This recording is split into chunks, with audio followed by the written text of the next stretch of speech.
Welcome to the DARE podcast, where it is all about helping people overcome anxiety and panic attacks. The DARE app has over 1 million downloads and is free to download at dareresponse.com. Now, without further ado, here is the DARE podcast. Hi, guys.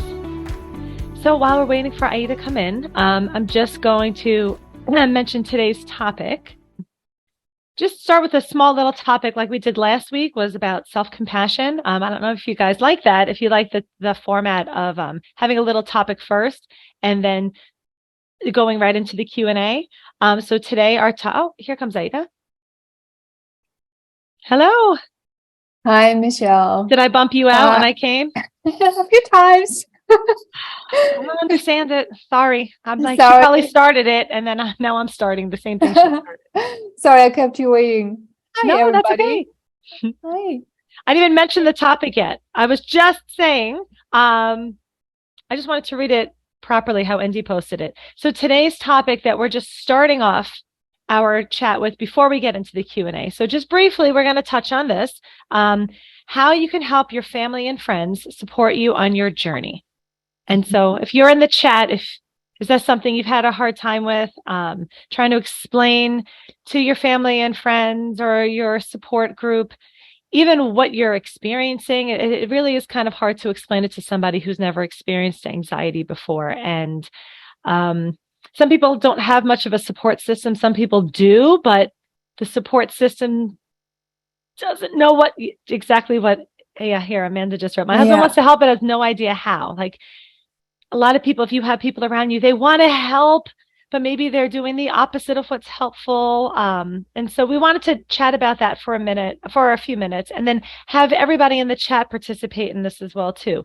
What you have found helpful from your support system, what you find unhelpful. We actually had a group call on this, on the Dare Advance page, maybe about a year or so ago, where we invited everybody's spouses and partners to come in and chat and share with us, with each other. So this is how we're going to start off the call with that subject. Yes. So Michelle, would you like to share? How was it for you when you were going through your anxiety? Did you have a support system? Did you share with anybody? Or did you just go through it alone? No, of course not. I have supportive family, but for me, I did it like, I'm fine. There's nothing wrong. So this was not, I feel like if this was fast forward into today's time where it's just like everybody's talking about anxiety, at least more so than it was back then. And you went to the library to get books. There wasn't even the internet. And so it was more of like, I'm fine. I didn't reach out for support. It was not that I would necessarily recommend doing what I did, but it was just kind of like a different sort of time back in the day. It was. Definitely. Like, so many things have changed today. So now anxiety, when you say I have anxiety, it's like almost anybody can relate to this, right? Or if you say, if I had a panic attack, you most likely will meet someone who says, oh, I've been through that too. So it's definitely different than it was, 20 years ago. So mine was more recently. So I think I went through what a lot of people go through as well, having a support system, but really having a hard time letting them know what you're truly feeling and trying to find that connection with them, because they just cannot not experience what you're experiencing. They just cannot relate.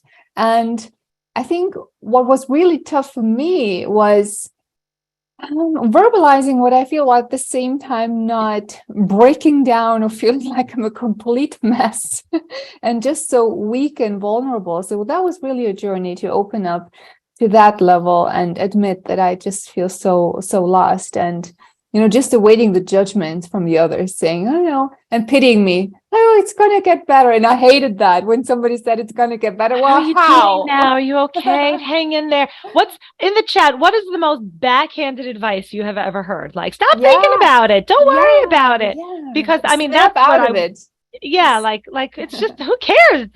You're just scared. Nothing's going to happen. Calm down. Calm down. Relax. I mean, at this point, my husband has got to have learned this by now. I'm like, every time you say relaxed, has that actually worked? I mean, forget anxiety in general. Just saying relax, calm down. Here's some it's nothing. It's only your mind. This too will pass. Don't think about it. It's all in your head. Stop thinking about scary things. Right. Like we're like, oh, okay, I don't think about that. Or, the best thing I heard was, yeah, that is weird. Why would you have these thoughts? And I was like, oh my God, I was waiting for the person to say, oh, it's completely normal to have that, right?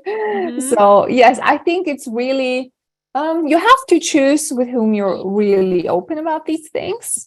Because if somebody really has no idea about anxiety and intrusive thoughts, and you just are being really open and blunt and telling them about all the harm thoughts you are having as soon as you open your eyes, that might not land so well. Right.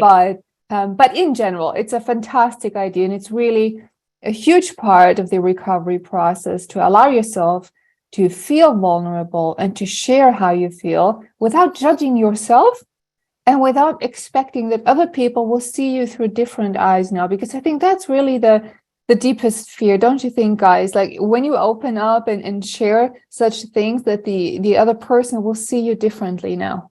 Like maybe you're broken, or you're a weirdo, or whatnot, and that their behavior around you will start to change. And as you just mentioned, Michelle, so some people really mean well, and every time they see you, they have this certain look on their face, like, hi, dear, like already, and I don't think they mean it in a bad way. They mean it really good, but it already reminds you that something's wrong.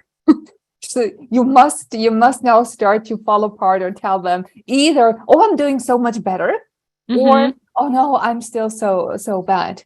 Right. And another thing what I find really tricky as well, and this is more about to do with taking responsibility, but with the fact how people treat us. And I think most people who go through anxiety, me included back then, we really have a hard time letting people know how we want to be treated and what is really helpful. So we expect understanding and support and help, but we rarely take the time to sit down and really ask ourselves, so what is the usual way this person helps?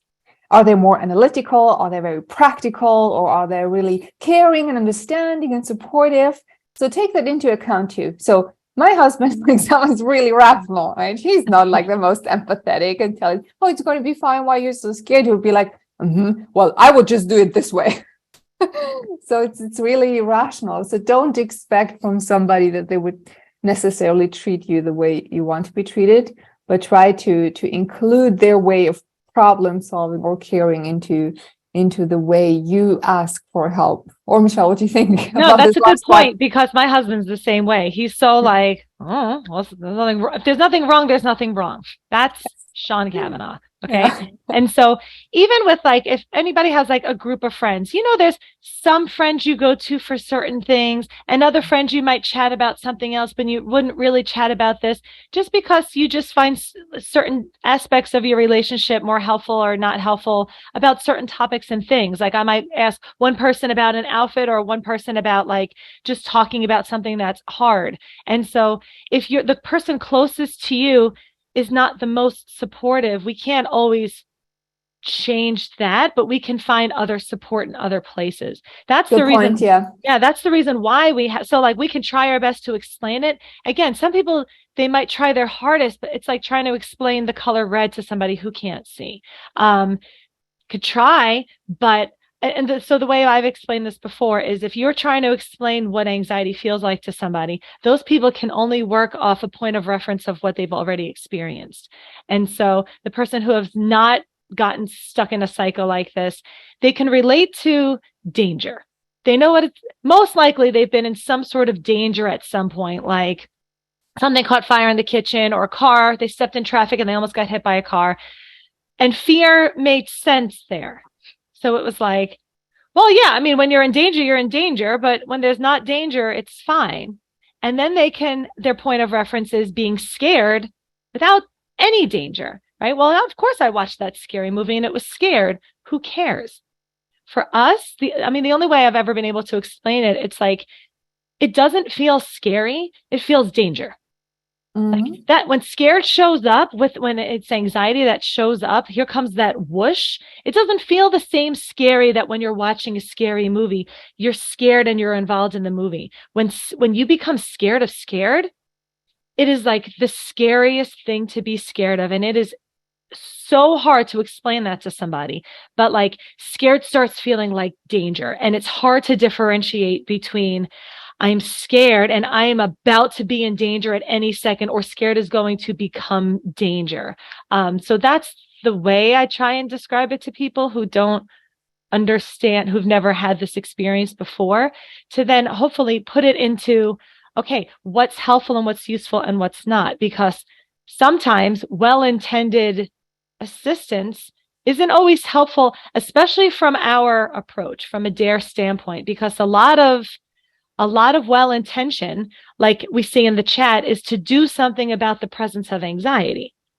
And as you guys see, as I'm hoping you're seeing from what you're learning here on the webinars, trying to do something about the presence of anxiety is kind of creates the disordered relationship with anxiety. And it's having your support system more on your team to support you while you feel anxious, rather than have to get rid of anxious. And sometimes that's hard to understand. Do you guys understand that in the chat? Does this make sense yet? That's the best way for somebody to be supportive. And even just starting the sentence with, what can I do to help? Right? Which we can mention to my family when they come over for a holiday and they just start doing shit. I'm like, what can I do to help? And then it will be a little easier to say, like, I actually could use help with this. I can use help with coming with me while I take a drive. It is a little hard to understand. I'm just responding to the comments. No, and I think it was really clear. And another thing, and I've touched on this a few minutes ago, it's really important that our communication is clear. That's our responsibility, not the other person's responsibility. So I think it's always a great idea to sit down and reflect on, well, am I using these people as a crutch or as a help when I'm out and about working through anxiety? Number one, make that clear for yourself. And then communicate that to your partner or mother or whoever it is, and tell them, look, I know you want to help, but there's a certain way I need you to help me. And I want to be really clear on what is not helpful, even if you mean well. Okay. So telling me, why are you scared? It's not helpful. Telling me to just suck it up is not helpful. And what is also not helpful is telling me, but you've been doing this for 3 months now. You should be further ahead. Maybe you need to go to whatever clinic / recovery center / other therapist, other approach, whatever it might be. It's really important because they mean well, but oftentimes what happens is that it puts pressure on people to be further ahead in their journey when they're not. And it is our responsibility to make that really clear. And only after that can you really judge a person's support, after you have been really clear. Right? So keep that in mind. And tell them what is helpful, right? And sometimes, have you noticed, when we are anxious, we behave in a certain way too. Usually we are more reserved, or we are more irritated and frustrated. It has nothing to do with our family, but we react in the same way, and they have no idea what is going on with us. So they may feel hurt and not seen as well. So another good idea is to be really clear with each other what you're feeling. Usually, let's say at dinner. Oh, at dinner, I always get intrusive thoughts. That's why I cook dinner really quickly. I'm a little bit more reserved. It has nothing to do with you, but I'm so afraid right now and I'm working through this. So how could you help me? Well, maybe just a pat on the back and telling me you're doing a great chopping these carrots. Right? That's enough. Just letting the other person know, I'm here with you. I know what you are going through. Even if I can't help you practically with that, just know that you are not alone and I'm cheering you on. Right? But that's not something that comes naturally, right? We need to be clear and we need to demand that kind of support. And I think for the person who supports you, it's so much easier when they have kind of a guide, because they feel helpless too. And out of this helplessness usually comes frustration. Usually comes, well, what's just going on? Why are you not further ahead? So it's not because they are really impatient with you, but it's really hard for them to tolerate the feeling of helplessness. I know it's a lot. And sometimes it's the opposite too, where I don't want to tell my partner, and who's been dealing with this too. I need to hurry up and fast forward my recovery because my partner's getting frustrated. He's getting really annoyed. She's getting really annoyed. I'm afraid they're going to leave me. They're getting annoyed. We're not going anywhere anymore. They're getting frustrated. They verbalize it to me. So if I don't hurry up and take care of this problem, I'm going to lose this very important person in my life. And so, yeah, here come some oh yeses. Yes. Yeah. Which creates, as you guys see, Dare's kind of counterintuitive approach, which is hurry up and get better. Let's try harder. And so even just, again, communicating openly, even just the Dare approach, just this approach on show them the book, show them all of our posts, show them the posts that resonate the most with you, or the quick little video clips that this webinar or this webinar to say like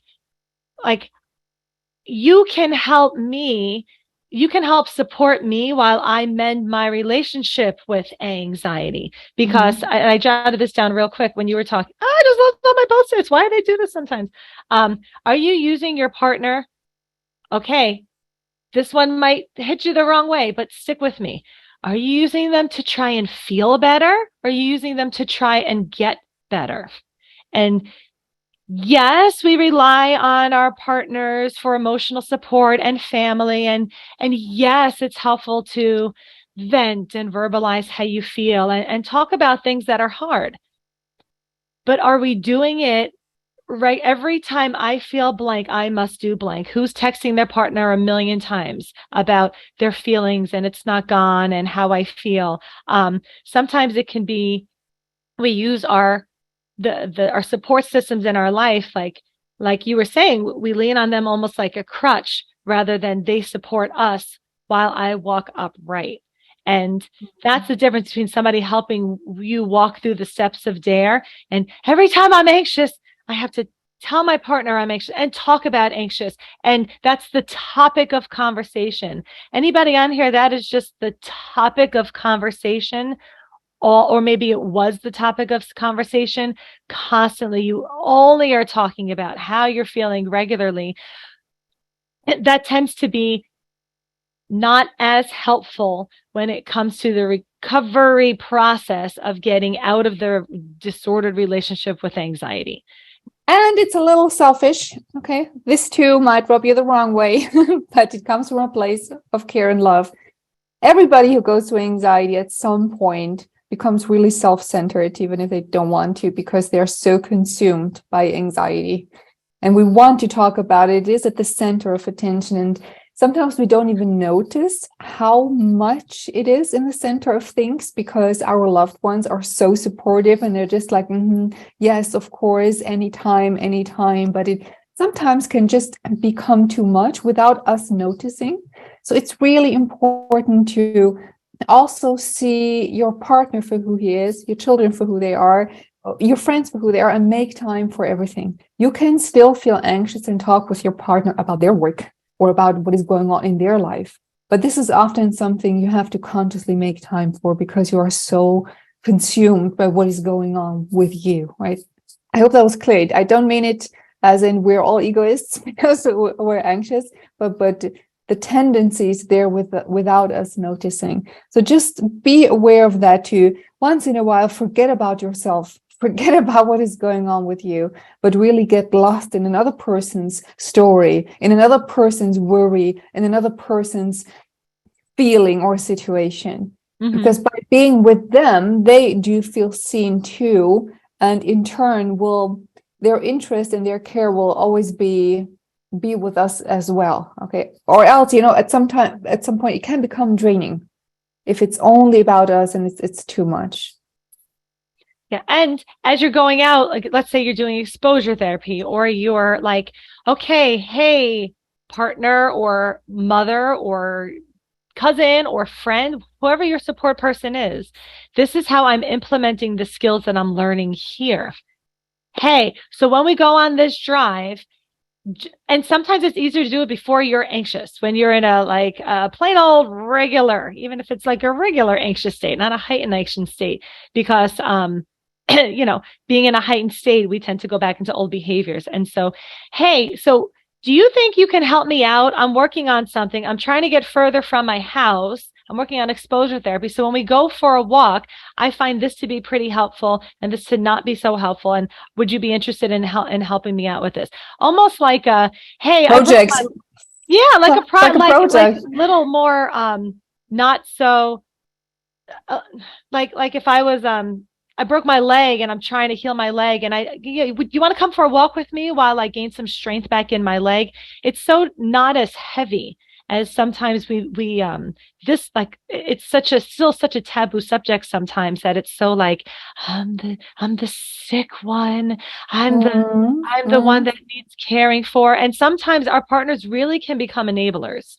Really, oh, you're feeling too anxious. And then they do, again, from a space of love, they do cook the dinner. They do run to the store. They do. And so it's kind and it's compassionate. But when it comes to recovery, it can be easy to have somebody else go and do the things, pick the kids up from school, because, oh, I don't have to. Good thing, because that made me anxious. And so learning where maybe my support system in my life is actually doing some of the things that I don't have to do, that could be a topic of discussion too, with you and the people around you that are helping you. Yeah, and if you feel that, oh yes, I'm using my partner as a crutch, start there. Maybe just admit it to yourself first, then talk to your partner about it and tell them, look, I am with you because you are the love of my life, or my best friend, or my soulmate, or whatnot. But you have turned into a crutch unwillingly. And I want to change that, because to me, you are so much more. Okay. And you will have yet another reason to go out and work through your anxiety, if you put somebody else into that equation too. Right. Yeah. And it's so subtle sometimes, Michelle, right? You drift into this shift of positions in a relationship without really noticing. And all of a sudden what you notice is, oh, I can't go out to a restaurant with a girlfriend because my partner's not there. Oh no, my partner's going on a business trip. And all of a sudden my heart skips a beat because I need to be alone at home. Or my mom calls me and is really excited because she booked a vacation. I'm like, oh, that's so great, Mom. Oh my God. So I think it's important that we let go of these step by step for the sake of the relationship and the respect and love we have for them, but also for the sake of ourselves, because we really don't need them to be our crutches. Yeah. One thing I wanted to add to, one last thing for me, at least. And I've had some people tell me, like, their parents call them, like, they know they're working on this, they're working on whatever they're working on. And it's regular check-ins of, how are you feeling today? How are you feeling today? How are you feeling? How are you feeling? How are you feeling? And as you see, I mean, okay, sometimes I'm a little harsh on the calls, but even just to start taking on that own language of like the message we send is, it matters less on how I feel and matters more about how I treat how I feel. And so I don't have to always talk about how I feel. I can answer that, but remember, I can also direct the conversation as well. Oh yeah, I'm feeling kind of anxious today, but guess what? I finished my project at work today. And then I can always steer the topic of conversation to something I want to talk more about, not always the thing I feel the worst about. And so I can always touch on how I feel and mention how I feel. Oh my goodness, I'm so tired today. But am I treating the feeling of anxiety fairly, or am I giving it an over involvement and attention, as opposed to all of the other feelings that might show up? Do you talk about how hungry you were that day, or how angry you were? Is that as important of a topic as anxious? Because if it's constantly the topic of conversation, be aware of that and use the support systems to learn how to involve yourself in topics outside of anxiety, while you may or may not still feel it. And so use them as a way for the E of DARE, right? Get engaged with your partner. Find things that are engaging to do, that you can be involved in where you are, rather than sitting next to your partner and just talking about anxiety and how you're feeling and how awful this feels, and hold me because I feel constantly regular. Like, here and there, it's nice and helpful to feel comfort and support. But generally, when we're stuck in this pattern, it's because we've associated comfort with safety. And our partners can help us by supporting us while we feel uncomfortable, because uncomfortable is safe. Yeah. And the last one for me, always use humor. Humor and sarcasm are the best thing. My husband never pitied me, by the way. Never. He never said, "Oh my God, you feel bad today." Even when I was feeling bad, I really wanted somebody to tell me, "Oh my God, you feel awful today. I'm so sorry." He was like, "Oh, another panic attack? Funny. How do you do that? How do you bring that on?" It was very rational, sarcastic, humorous, but that has always helped me to not to dwell on how broken and weak I feel and how I need somebody to get me out of this. It was always empowerment. Come on, get your ass up. What can we do about it? Yeah, it was a little bit harsh sometimes, but in the end, it was really the best thing. So it was so helpful. I'm so grateful for that. So encourage your partners, your parents to not ask you, "How are you today, dear?" But so what's anxiety doing today? How can we kick its butt? How can I help you? Or just make fun of it, right? By the way, my son had a panic attack the other day. It was really funny. He was about to fall asleep. It was really funny. Yeah, it was funny. And I'm going to tell you why it was funny. Because it was about the eternity of the universe. And that really scared him. And he was like, in the midst of the conversation, he was like, "I don't want to talk about this anymore. You need to stop. I think I'm scared." And he was like, oh no, I'm having a panic attack." And I started laughing. And he was like, "Are you laughing?" I was like, "Yeah, this is so funny." So he was having a panic attack and laughing at the same time. And it was the best experience because, you see, when we utilize humor, when we normalize situations, they just don't hold the same power over us. And if my 12-year-old son can do that, we can do that too.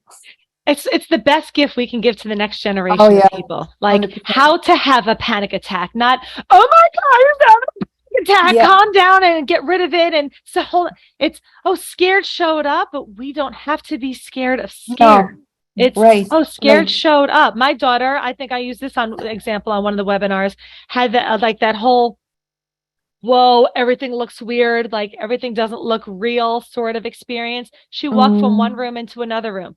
Now, whether it was lighting or she had low iron or whatever, she was experiencing that thing that many people get hooked in.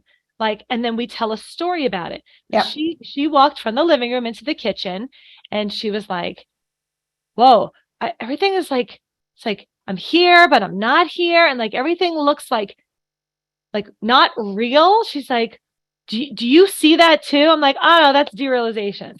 I said, it's a weird sort of state, kind of like deja vu, when suddenly you can't put it to words, but it's a feel. I said, yeah, I'm like, it's weird. Sit with it for a while. See if you can make it feel weird. It's one of those things that go by itself. And when there was no danger story attached, it wasn't pinned to crazy. It wasn't pinned to pathology. It was pinned to normalization. I've never heard her talk about it again. It was kind of like, I asked her later, I'm like, "You still have that weird feeling?" She checked in and she goes, "Yeah, kind of." And then a couple minutes later, she was doing something else. I'm like, "Is that thing still there?" And then she looked for it. No, I guess it's gone.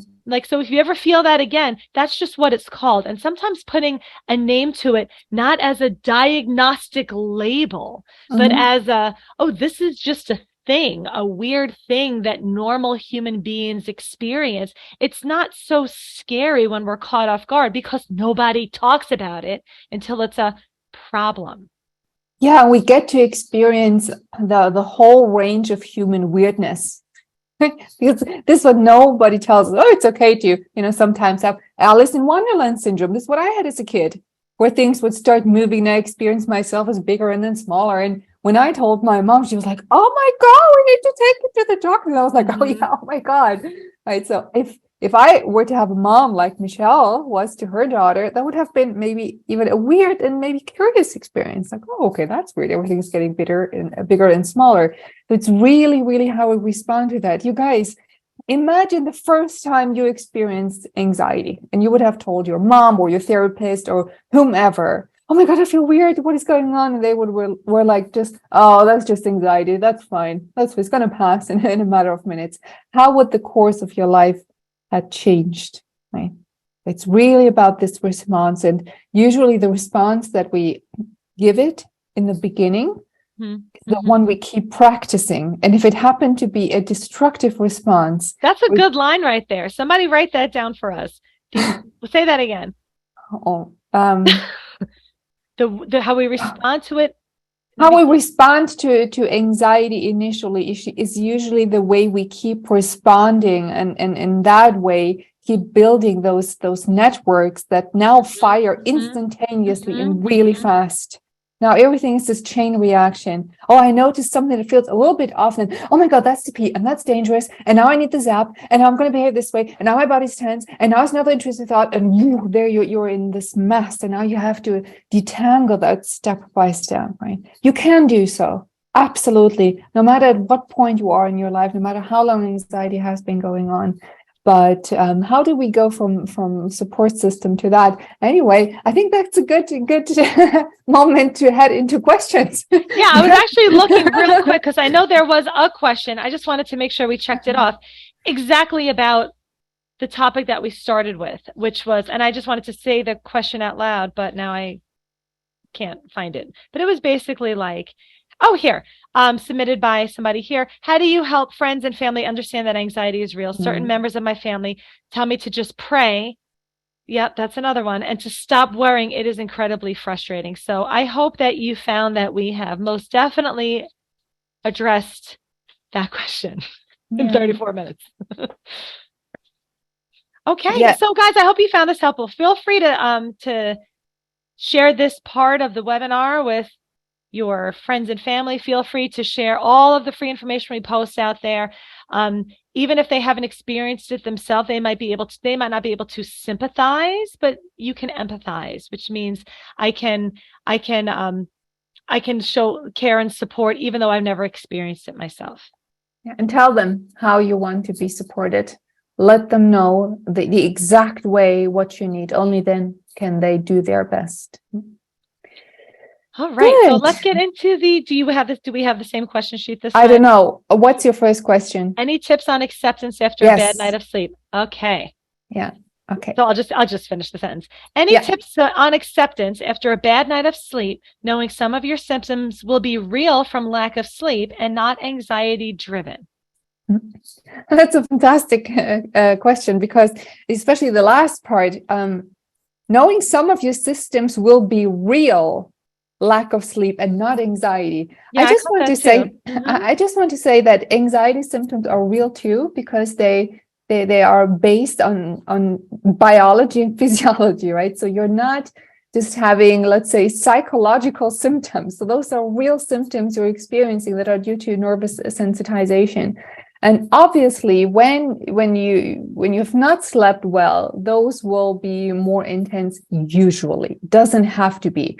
I'm sure many of you had maybe a short night, 4 or 5 hours to sleep, and just did great the next day. So start there. Don't assume that you're going to have a bad day just because you didn't sleep well, number one. Number two, this day will pass too. So if you already know or assume it's going to get more intense, then be less impressed. Right? If you expect it, you maybe just have to increase your tolerance for discomfort more on that day. But there is really no other magic button, no magic technique that you could use to make this day go by faster or feel less intense. But it's no different than having anxiety symptoms with a good night's of sleep. So right. And it all comes back to whoever submitted this question, started the question, any tips on acceptance? Doesn't matter what comes after that, really, because what if I'm having these real physical sensations? You're not imagining the feel. This is not some your body does things. You have somatic responses. Your body, you may really have brain fog because you're tired. It doesn't mean if you have brain fog because you're tired, or brain fog because you have anxiety, or brain fog because you need an adjustment from the chiropractor, or brain fog because The why, it's not so important. There could be many reasons why. I'm doing that the wrong way. Many reasons to why, but it all comes down to how I treat brain fog. And acceptance is how you treat what is, regardless of where it came from. So you would accept it the same way if you got a great night of sleep and you're still feeling the same way. How I treat how I feel, how I treat what my body's doing, how I treat feelings, how I treat my thoughts. That is acceptance. And acceptance means really allowing the presence of what is without an expectation of it being gone. Yes, and without any ever so subtle attempt to try and change it. Mm-hmm. Acceptance is letting it be there and being, as Michelle said, Zellhofer, radical in your approach. Right? Radical, except drop everything. That's hard. It's something that really needs practice, right? Because a lot of people accept to a certain extent, or with conditional acceptance, or only to a certain intensity, and above that they're like, oh no, I can't do more than that. This is just too much. I feel like giving up, without really knowing what giving up means and what the alternative to acceptance would be. What would the alternative be? To ruminate and freak out, which would only make it worse. So really, you have only one option, which is to drop it and accept. There is no other alternative to that. Right. Okay, next question. I've recently been struggling with anxiety-related sleeplessness, and my lack of rest. My lack of rest is further exacerbating my anxiety. Can you recommend some strategies for me to address and cope with this issue while maintaining self-compassion? Yeah. And so 2 things I would say to go back and watch. Watch our webinar with Dr. Nishi, all about sleep. I know we were just talking about sleep before. It was maybe last year sometime. It's definitely on the YouTube channel. We talked all about sleep and the day after sleep and bracing yourself all day long to prepare to fight yourself to sleep. It was a full hour webinar. So that content is most definitely out there. So you can go back and check that too. And while maintaining self-compassion, that's always a given. That's something you can always do while you're working on all of these other things. Self-compassion is not contingent on anything specific. You can always be kind to yourself. You can be kind to yourself while you have a restless night's sleep. You can be kind to yourself while you're cooking dinner. You can be kind to yourself if you made a mistake, right? Self-compassion, it's not conditional. You can always be kind to yourself. And that was the beginning of our webinar, our very last webinar. And so who submitted this, I would tell you, definitely take a look at that too, because both of those things were absolutely addressed in pretty good detail. Good. Did I miss anything? No. Can I just quickly address, somebody sent something in the chat, and it's just shows how we roll, right? Oh shoot, where'd it go? So many people just sent something. So again, this is us fighting non-fightable things. And because there's something that we can't do anything about, we go into doing mode. That's why you've heard me say these are doing disorders. Somebody just wrote, it's extremely hard, especially if it's a mistake we made and can't correct. Okay, so if you made a mistake and you can't correct it, the beers go, all right, it's done. What's done is done. I can't correct it. Not us. What do we pick? Rumination. Oh my God, I did something and I can't undo it. Better go back into doing mode. Since I can't do anything about that, I'm just going to stay in doing mode anyway, because I feel like something needs to be done, but my doing doesn't undo. My doing just keeps me doing. And that's why it's really not about what triggered the anxiety. It's not about the content of the thing. It's, here's something that's not in my control. So why am I continuing to engage in action and behaviors as if why am I doing something about something that's not doable? And so that's why it always comes down to your doing. Rumination is a behavior. It's doing. It's not thoughts just looping around your head, pulling up a chair and staring at the thoughts looping around your head and trying to problem solve things, or just spending time there beating yourself up. It is an involvement problem, and it is a fight problem about unfightable things that your involvement serves no purpose, regardless of the subject it might jump to. I just wanted to, it was such a perfect example of why we get stuck. Like, oh, especially if there's this thing that we can't do anything about, I then spend a lot of time doing things about it. So there's no end to that unless we stop the doing. And you know, the rumination part is really often a feedback that we're not accepting. If you find yourself constantly here, you don't have to be here, right? And we don't accept up here. We accept with our body. And you show acceptance with your body. How is your posture? When you hug a loved one, you don't hug them mentally. It's a physical thing, right? You feel it and you do it with your body. It's the same with anxiety. When you resist, you're like this. And when you open up and you say yes and you let go, you do that with your body. So if you find it hard to access this attitude through words or visuals, just do it with your body. Start there, right? And when you catch yourself, oh shit, I'm ruminating again, just tell yourself, there's no point. I'm going to fail fast in life. This is not going to be the last mistake that I made. There will be hundreds of others. So let's worry about the ones I'm going to make because that one is already done. Mm-hmm. Fail fast to the next. Absolutely. Okay. Next question. So this question is about medication. So we can't speak specifically and directly about medication, but we can talk. It's a good question to address, to bring up, because this comes up often. We could have a whole webinar on this. I began taking the SSRI sertraline for my anxiety 2 weeks ago, but I'm also committed to using DARE response and other techniques to overcome my anxiety. Can you provide advice on how to balance taking an anxiety medication with implementing techniques for anxiety management like the DARE response? It is a fabulous question. Fabulous. I love it. So much to pick apart. Yeah, we could do the whole call on that. Yeah.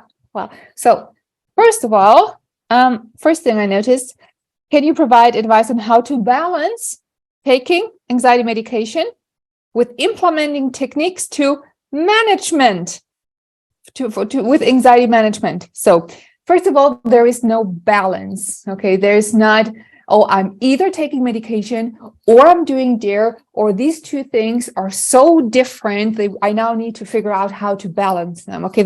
They work completely different. So an SSRI is there to increase the serotonin in your brain. If a serotonin imbalance would be the root cause of your anxiety, would fix that. But as many of you know who are on SSRI, it might help you with your mood and with your energy and with all that, but it usually just doesn't switch the anxiety off. Why? Because anxiety in most cases is a cognitive behavioral issue, means we need to address it on those two levels. So if I misinterpret various sensations as dangerous, and SSRI will not help me change my interpretation of that. This is my cognitive work. So those two things usually work really good together if there is a benefit to taking SSRI. In some cases there is, in some cases it's not, but that's a different story for another webinar or not. But those are not two different things. Okay, you can always use DARE or other techniques from CBTF, whatever you choose to do, and you should do all these things when you are taking medication for anxiety treatment, because your success will depend on your changes in your cognitions, in your interpretation, and in your level of how willing you are to expose yourself to the things that you fear. Those are the important parts, not what kind of medication or how long you take it. Yes. So I was just about to add my name on here. I just want to make sure everybody knows. I was just updating my name when you were just saying that. Medication, again, you guys know I speak kind of like I'm 5 years old. Medication will help your fluctuating level of how you feel. The DARE response is maybe. It may help you feel better. Because again, if you're taking it to feel worse, somebody does that. You're taking it with the intention of feeling better, right? Of feeling an alleviation, a relief of something. Medication in this aspect is not looked at as an antibiotic, like to get rid of an infection. It's looked more of as like symptom management. Like I would take ibuprofen for a headache. I can also allow the fact that I have a headache. There's no judgment attached to that. There's no other story. Like wow, my head really hurts. This medication will make my headache possibly feel better, but it's also my relationship with headaches. Yeah. And sorry to interrupt, Michelle. It's a great analogy. But if you know that your headaches stem from the really bad pillow you're using, the medication will not fix the root issue, but it will help you. It will help you feel with the pain. Yes. While you make some changes to your sleep regimen, right? Right. So my spiel is that whoever is prescribed medication should be prescribed this type of response. Call it DARE, call it whatever this approach of my relationship with anxiety, because you don't mend your relationship with something by getting rid of it, because then that will always be the whole back and forth ping pong effect of, oh yeah, took this medication, I came off of it, now I have all my anxiety came back. If you were never taught how to change your relationship with it, medication may help you feel better. Medication doesn't change behavior.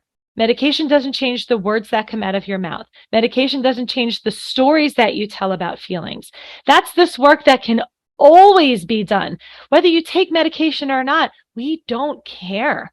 You're not, oh, I tried DARE and it didn't work. This is what comes up a lot with medication. And now I feel like I failed, or I'm too far gone, and now I have to take medication, and now I'm going to have to do DARE twice. I'm going to have to get off the medication and then use DARE. No. Do you guys see how it's much lighter than that? We have such a shitty story around this world of mental health and medication. Do you beat yourself up when you take an Advil for a headache? The same way there's shame and judgment attached to medication, or I failed, or I'm not using DARE. Like anybody who takes medication for this should also be prescribed a DARE-ish type approach of, hey, this will help you feel better, but also if every time you feel scared, you fight scared, we're also here to help you grow your tolerance for anxiety. So absolutely both can be used at the same time. If you take medication, you can always use this approach with anything, with any medication you take. You're going to take medication, also take it willingly, because a lot of people are taking it reluctantly, or hang on until it's so bad, then I take it. That's a great way to use this DARE mindset of like, wow, my intensity of feelings is very strong. What's my intensity of fight? Because DARE is to work on this fight meter. So there's a good chance, especially if it's prescribed as a PRN, right? Oh, I'm hanging on so hard. I really need this medication. Also, I want you to pay attention to, am I really hanging on so hard? Because I can drop my fight of and still take prescribed medication as prescribed by a doctor. And I can also wait 3 minutes and then take this medication and then take it willingly. And so again, this medication helps with this, DARE helps with this, and you can absolutely use them both in conjunction. So I hope that answered questions and didn't get more confusing. No, that was great. Absolutely. It's a huge topic. It's a huge topic, medication. It comes up all the time, as it can be confusing. You know, some people have really good experiences. It helps them taking the edge of things. Some people take it for 20 years and they don't notice any difference. So, and most likely in those cases where you don't notice any difference, it's more to do with what Michelle does with that. Right? Okay. I recently went through an episode of depression and my thoughts were ramped for the weeks I was home. As I lay there on the couch, letting them fly, repeating, they're just thoughts, everyone has them. Feeling the uncomfortableness, I wonder if the practice of living with anxiety as nothing to fear manifesting into depression. I'm not sure I caught this. I understood this. Depression. My thoughts were rampant for the weeks at home. I lay there on the couch, letting the fly just thoughts, everyone has them. Feeling the uncomfortableness, I wonder if the practice of living with anxiety is nothing to fear, manifesting into. So that anxiety doesn't, oh, now that I've just let anxiety be here, now it's turned into depression. That's what that sounds like to me. Okay. It's so like we're always trying to find reasons for. I went through a period. Oh, let me just read that one more time. I don't want to. If you're on this call, if you would like to just clarify the question. So my thoughts were rampant for weeks. Lay there on the couch, letting them fly. Feeling uncomfortableness, I wonder if the practice of living with anxiety as nothing to fear manifested into depression. What I would say maintained what sounds like just these are just the general response to this question, right? Staying home for weeks, laying there on the couch, doing nothing but being involved in your thoughts is generally not the recommended treatment for depression either.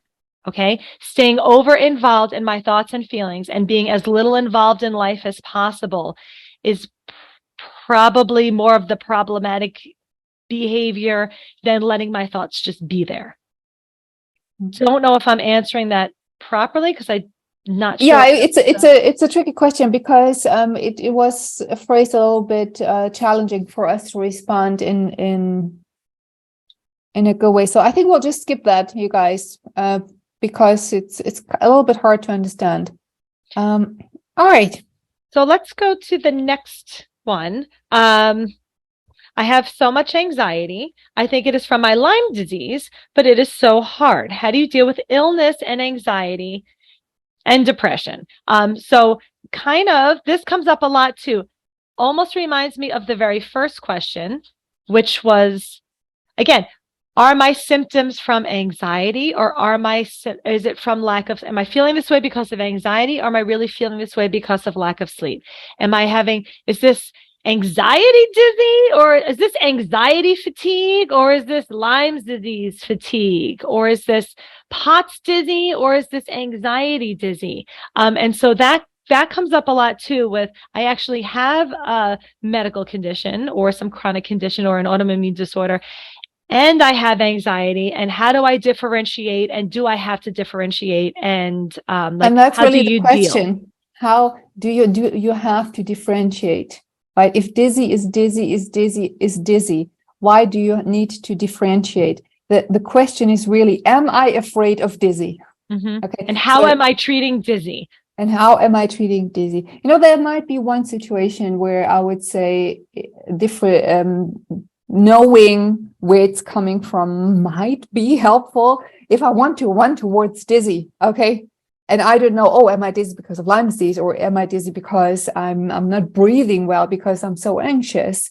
You can still run towards that because you are not running towards dizzy. You're running towards your fear of being dizzy, right? The target is different. So it's really, what can I do?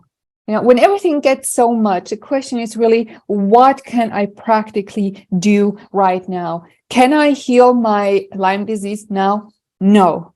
Can I do the best that I can with what I have at this given moment? Yes. What is that? X, Y, Z. Let's do that. Anxiety, depression, the same thing. Can I not be anxious and not be depressed right now? I can't. What is the next best thing I can do to help myself? And really go day by day. Everybody who finds themselves with chronic illness, with anxiety, with depression, and when these things come together, it's just rough. It's just an uphill battle, but it is what it is. There is, unfortunately, no special thing that, something that we're not telling people who only have anxiety that you could use when you have multiple things at the same time.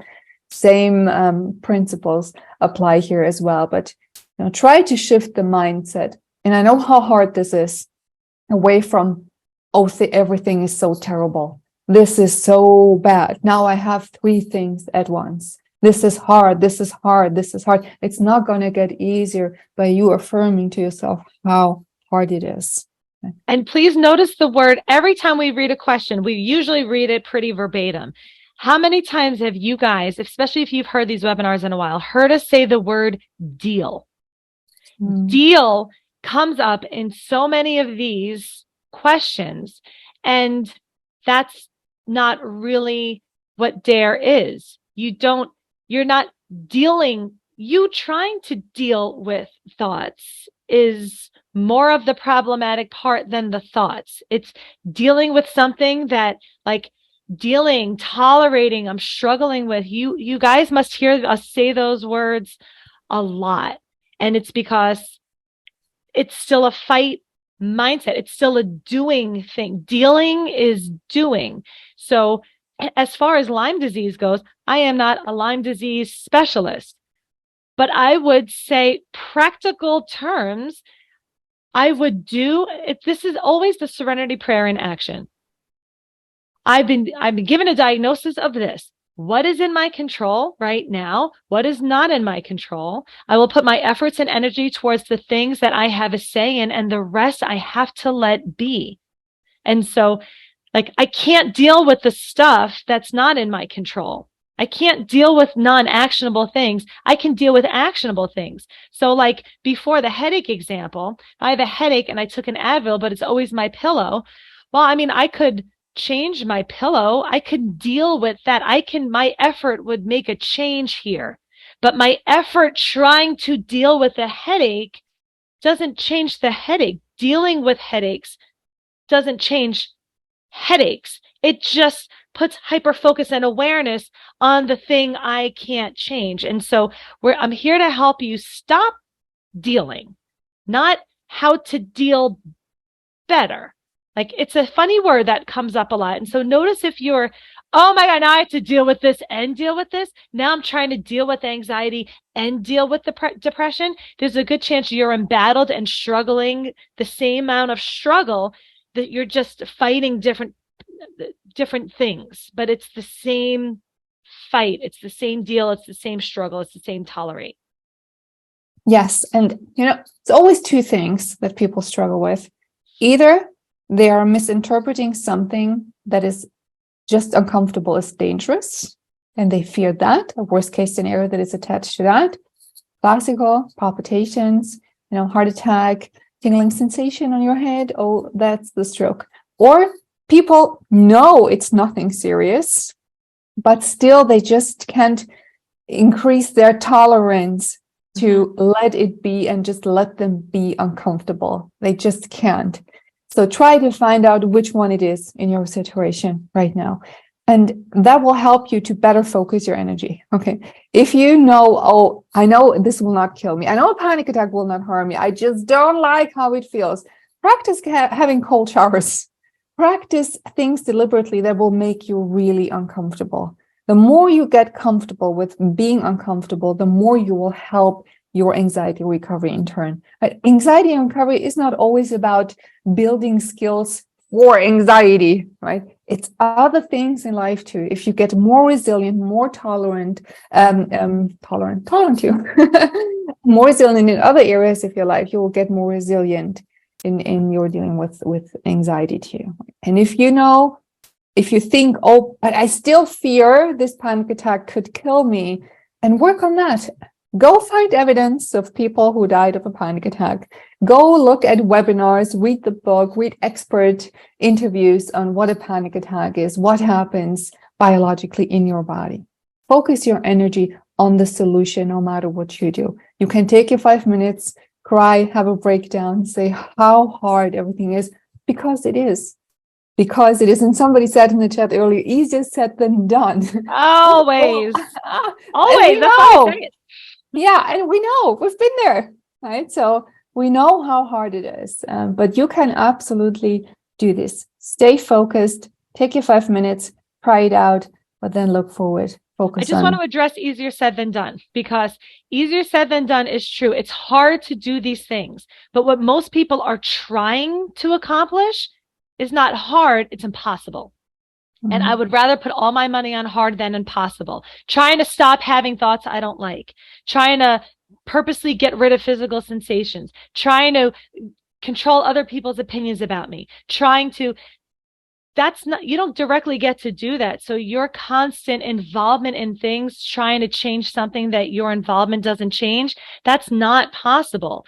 This is possible. It's hard, and it's definitely easier said than done, but at least this part is doable. I am in charge of my habits. I am in charge of my response, right, guys? DARE response, how I respond to these things. It's not called the DARE elimination method. It's called the DARE response. And so that's what's empowering.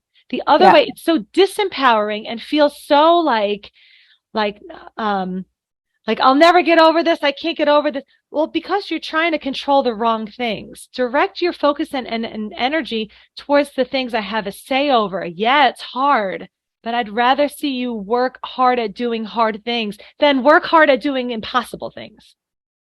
So true. So true. That was a fantastic end to this webinar. Great wrap up, Michelle.